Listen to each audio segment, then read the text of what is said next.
Hello friends, my name is Abhishek. Government employees from all over India as well as the central government employees are also demanding to restore OPS. So friends, after seeing huge protests by government employees, the central government had decided to form a committee to rethink or review the possibilities of restoring OPS or bringing any hybrid model. So as per news sources, the central government's that committee has brought an idea or a proposal to introduce a hybrid model that will be based on Andhra model, that is a hybrid model of NPS and old pension scheme, that is also called as GPS or guaranteed pension scheme.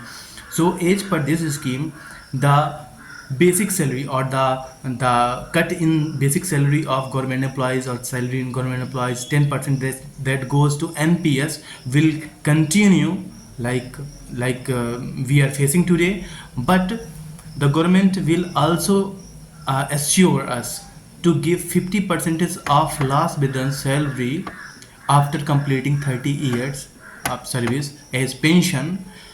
So the basic difference between these two models or OPS and this hybrid model is that in old pension scheme we are nothing liable for that pension, or we don't get any salary deduction from our salary as 10% is cutting from our salary, as that makes corpus for NPS retirement.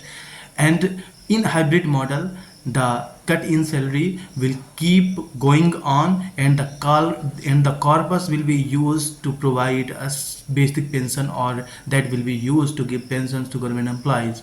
So this is a big update, big news, and hopefully the central government will accept the Andhra model or the guaranteed pension scheme. So friends, if any update comes, I will get to you know, and stay tuned with me. Thank you.